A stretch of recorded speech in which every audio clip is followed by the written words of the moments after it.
Women's soccer grabbed a statement win over Mountain Legion. I'll show you how they did. NCAA tournament action for the men's hockey team. We'll see how they fared. Plus, baseball and softball both back on the diamond. All of that and more tonight on Sports.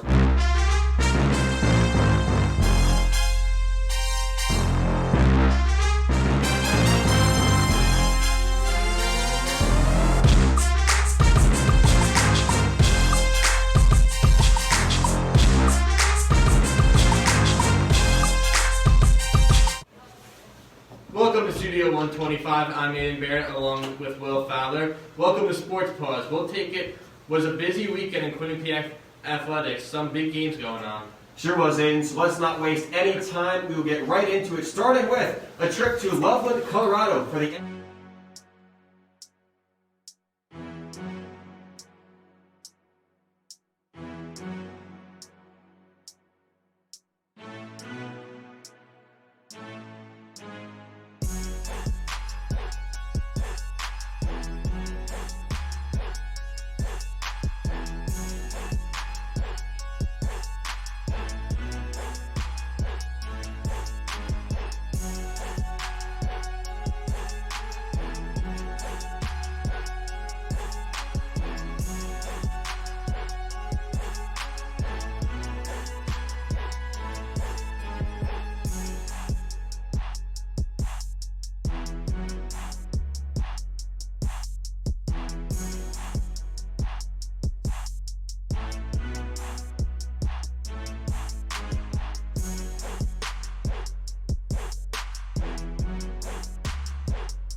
defender, but now only up one with 5.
The Bobcats hockey season is now over, but let's go back and take a look at the top 3 plays of the season.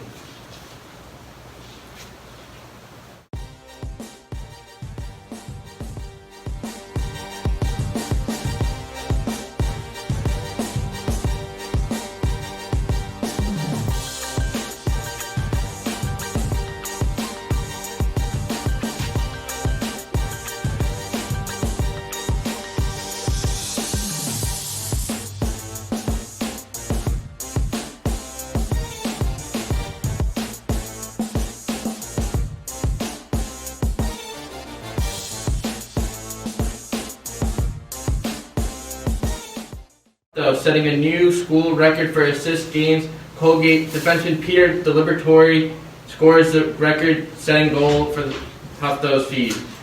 So with Quinnipiac out, let's take a look at who is heading to Pittsburgh for the Frozen Four. The biggest thing you'll notice, no number 1 overall seed, actually no number 1 seeds at all. North Dakota knocked out by Minnesota Duluth in 5 overtimes, the longest game in NCAA tournament history. Duluth will meet UMass Amherst, the Bridgeport regional winner, in the Frozen Four. And on the other side of the bracket, there's a familiar name, Minnesota State, who knocked out Quinnipiac, and then top-seeded Minnesota plays St. Cloud State for a spot in the championship.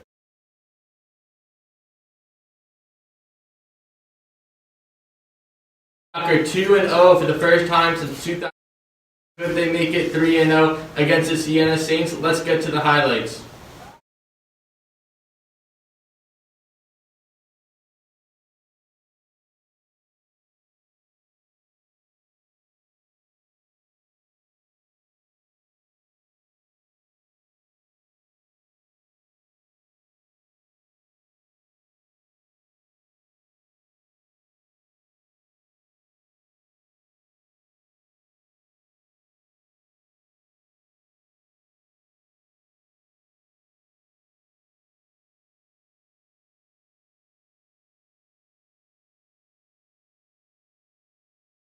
Scores! It's 2 in quick succession for the Bobcats.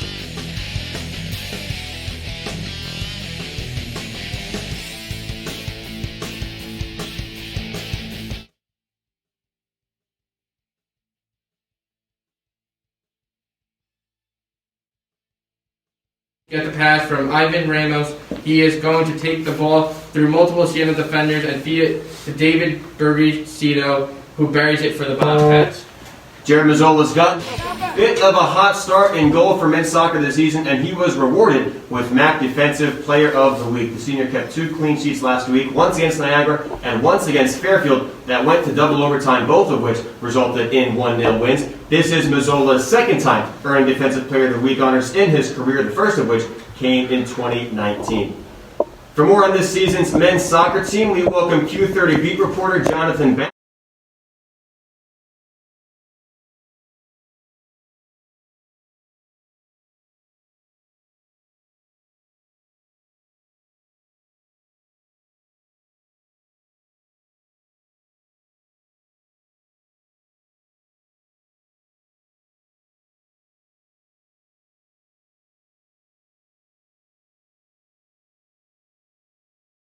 That the team is better without Eamon Willen in the lineup, and that is due to their full-faceted, multi-display attack, that quartet of forwards. They have 4 guys that can put the ball in the back, and that they're able to free-flowing and run the offensive third, which is really easy for Quinnipiac midfield and defense to be able to do their jobs and focus on linking up play, destroying the play in the midfield. And then when you have some really good first-year players like Luke Allen in the back, like Henry Wigan, who have played really well this season, they just have to sit back and let Quinnipiac do their thing. And they've been able to do that really well.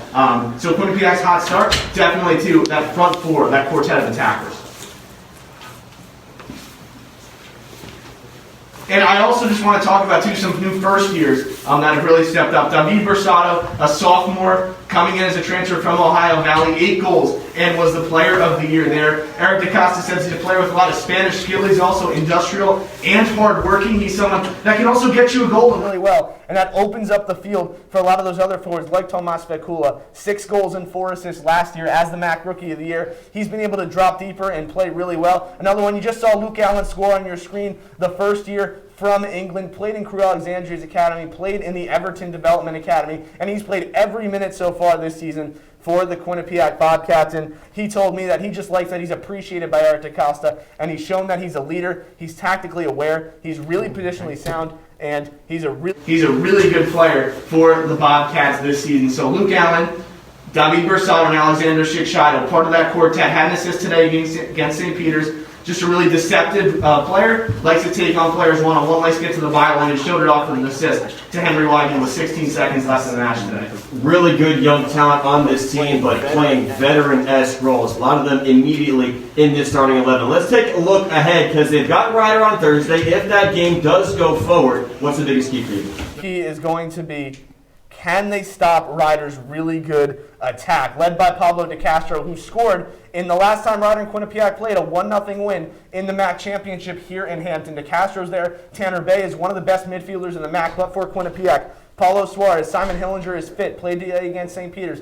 With Dejan Dirch as the pivot, it's going to be up to those three in midfield to be able to break up play and then link up play with the attackers, those quartet, because we talked about that fully functional attack, those four forwards that are able to take up different positions, weave in and out and pressure, and that's all well and good, but it puts extra strain on your defense, and you see Pablo DeCastro's goal there. If they're not able to stop Ryder and DeCastro and Tanner Bay, then there's going to be no problem for Ryder to win this game. But the Bobcats had a really good start to the season. They took a really good St. Peter's team to the death today, and they'll be ready on Thursday. And I will have to mention, too, that Ryder is in COVID protocol right now. We're not sure what the status of Thursday's game is, but if they are able to play, they'll be ready to go.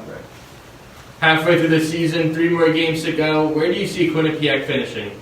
That's a good question. For someone like you, this is your first year here, you haven't seen Quinnipiac get all the way to the pinnacle of the MAC and then not be able to get the job done. Well, this year, I think they're in a really good position to get first place in the conference. I think they'll be able to do that. Yes, they lost in overtime to St. Peter's, but they made it look so easy. The only goal they gave up this season was a penalty kick coming into the game today against St. Peter's. Their offense is clicking in all cylinders. They're just fun to watch, Aiden. They really are. The way that they can move with and without the ball. Paulo Suarez is the best player for the Bobcats this year, the captain, the number 10. I forgot how good he was because he played 2 games last year, 41 minutes, and then got injured last year, came in this year, and has done a really good job for Quinnipiac. So they have dependability at the back, they're really good up top, and they have a good midfield as well. So I see them winning the MAC this year. Awesome stuff, Jonathan. As always, when it comes to men's soccer, for the record, I agree with you. I think this is a team that finishes top. I appreciate that. The men's soccer. I'm going to wiggle out of here now, but I think that's the best way to go. Is to just plan your escape very, very tentatively. Women's soccer also grabbed a big result over the week.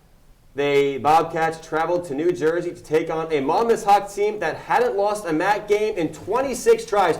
Well, at least it was 26 until Emily Loney's 79th minute winner snapped that streak on Saturday. Loney's first goal of the season could not have come at a better time as she came on as a sub and netted the game's only goal. Megan Phillips only needed to make 1 save en route to the clean sheet. And this win marks the first time since 2015 that the Bobcats beat the Hawks, and that win brings them level with Monmouth in the conference table. The women's soccer team brought in some hardware this week. Rebecca Cook brought home her second MAC Rookie of the Week. The back-to-back MAC Rookie of the Week leads the team in goals, assists, and points. Her blistering fast start to her college career has the Bobcats sitting at 2-1-1. The first year from Dublin, Ireland, has already taken on a top role for the Bobcats, scoring both times for the Bobcats, a tie right at Quinnipiac, a tie in a game that they fell down to. She'll look for some more of that magic this Saturday night against Niagara. We're going to take a break here. When we come back, we'll see how Quinnipiac field hockey did against UConn.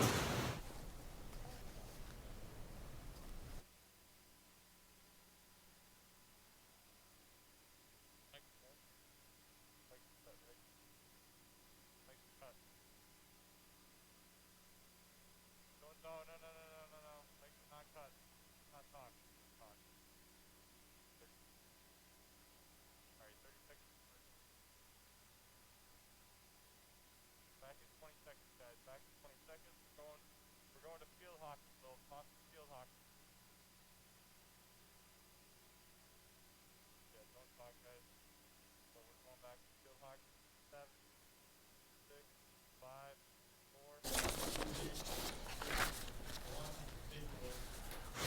1. Welcome back to Sports Plus Inside Studio 125. Field hockey took on a tough opponent this weekend in the form of number 8 UConn. The two-game set got started on Friday. Go too well for Quinnipiac. The Bobcats are shut out at home on the way to a 7-0 loss to their Big East rivals. Still yet to beat them since their head-to-head started in 2002. 0-14. The Huskies dominated this one from beginning to end using 4 second-quarter goals and a 24-1 shot margin to cruise to a Game 1 W. Claire Vandenort scored 4 times for UConn, and the Huskies also got goals from Sophie Hamilton, Claire Yonderworth, and McKenna Sergi. Women's softball team took on Monmouth this past weekend. What happened? All right, Quinnipiac looking to get their second win of the season against the 3-1 Monmouth Hawks. Let's get right to the highlights. Not the start Quinnipiac was looking for. Going to be down 4 here early in the second, but with the bases loaded, Catherine Rodriguez showing bunt, but nope, she's going to switch it up and hit one high and far into center field, sending all 3 Bobcats home. They are hyped. Rodriguez finished the day 4 of 6 up at bat. Top of the 4th coming up here, it's going to be Lindsay Barone, who's going to find a seam and sends a Hawk home.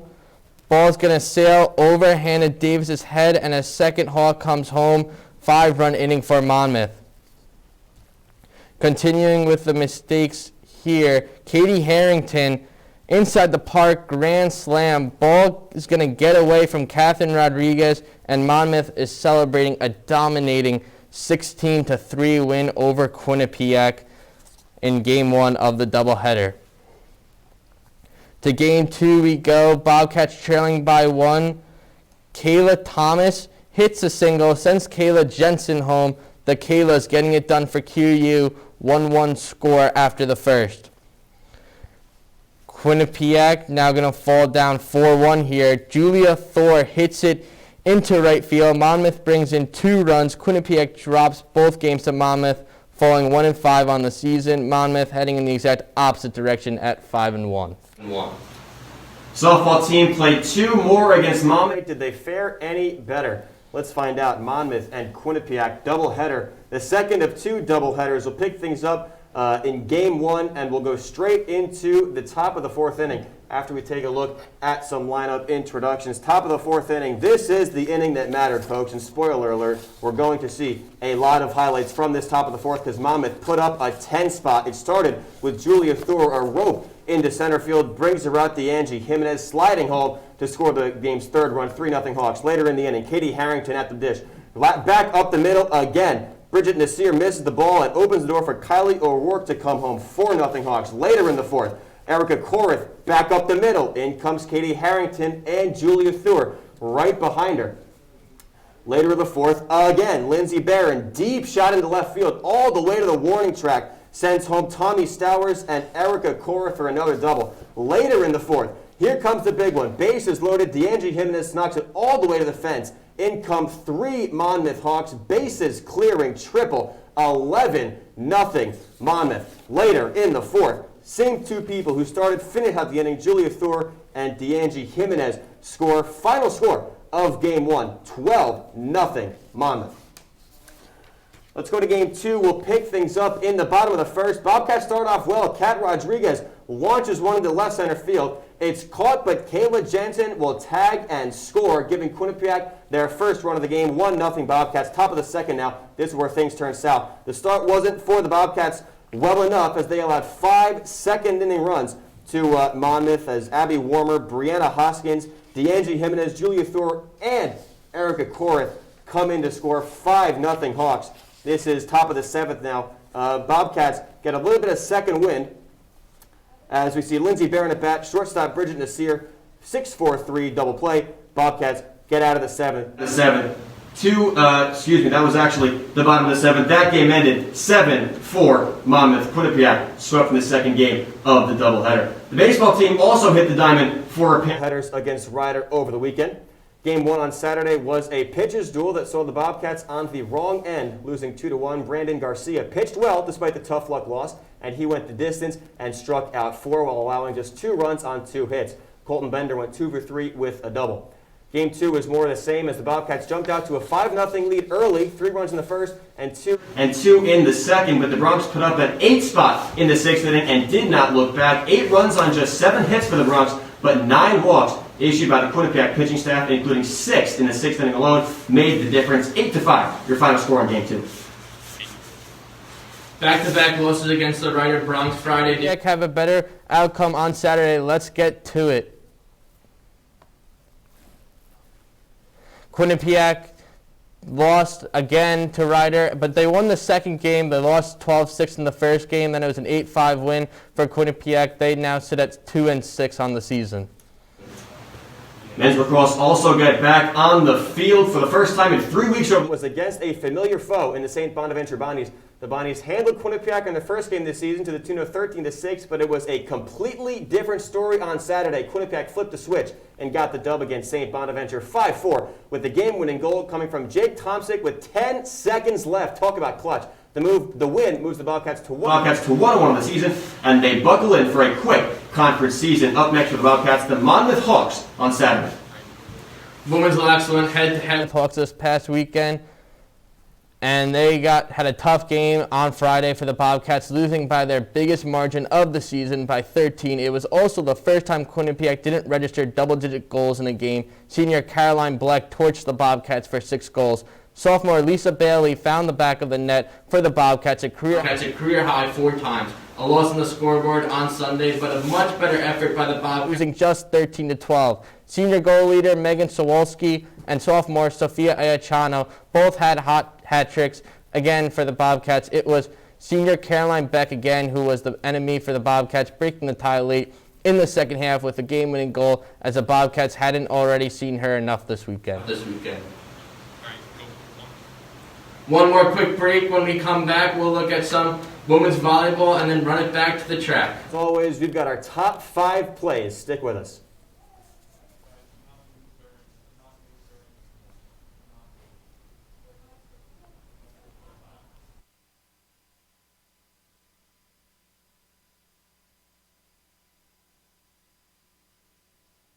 Got 30 seconds, guys. Come back in 30.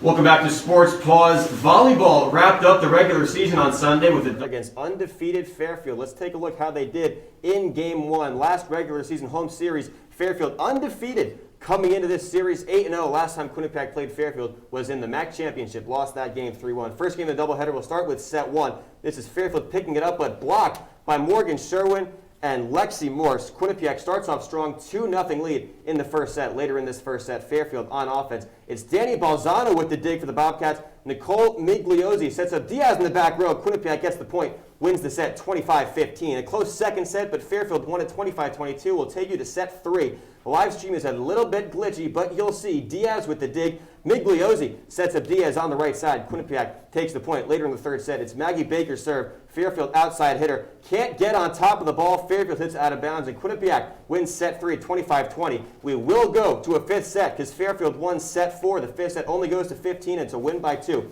Diaz sends a deep push. Fairfield libero makes the diving save and then sends a free ball. Baker, you'll see, gets the third hit and finishes it off. Finishes it off herself. Game point for Fairfield, though, 14-9.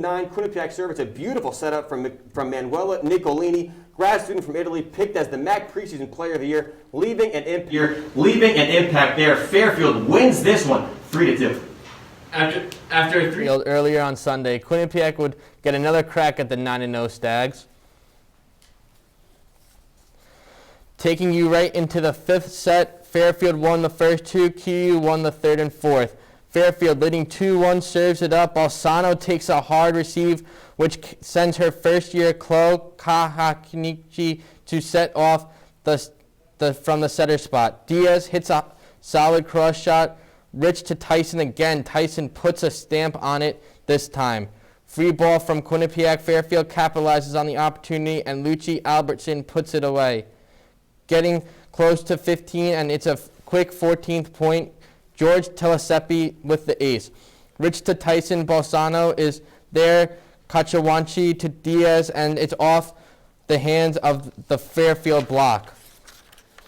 And Quinnipiac wins. We're going to now send it over to volleyball beat reporter Eric Kerr. Eric, what's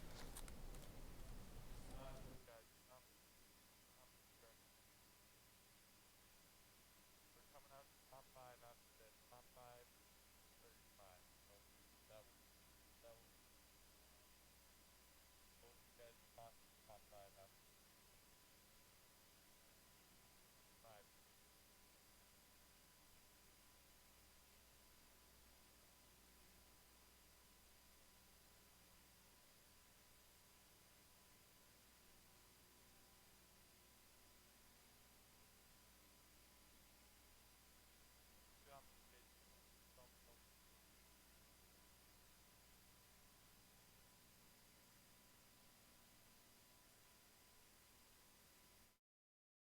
All so tightly connected that it just doesn't matter. They're my girls. It was a senior day unlike any other for the Bobcats, as the doors were closed for fans, friends, or family to get inside and watch the team play. We like to have at home that support and that energy from the people that care about us and support us.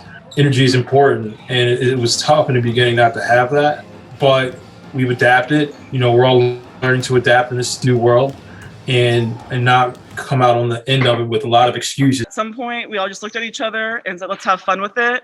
And I think that was the driving force. It was just loose and fun, and we were playing for each other. And I think that really showed in the end. How much farther will the energy take them? That question will be answered on Thursday as they begin their MAC tournament run in Albany. Here's Diaz. Off the tip, it's a point to the Bobcats. Eric Kerr, Q30 Sports. Today's show is almost complete, but before we sign off, Aiden, let's get to the Sports Plus Top 5 Plays of the Week. always the best part of the show? Will you take the odds and I'll take the evens? Sounds good to me. Highlights starting with play number 5. We go to the softball diamond. This is from that second doubleheader on Saturday. This is going to be a grounder to shortstop Bridget Nasir, who's going to roll it 6-4. 3 double play. That gets the Bobcats out of the inning. Monmouth wins 7-4. Sticking with softball here, it is going to be Catherine Rodriguez, who is going to send a rocket that hits the fence and clears the bases for a bases-clearing double. That's a shot into left field. No chance at pulling that one in.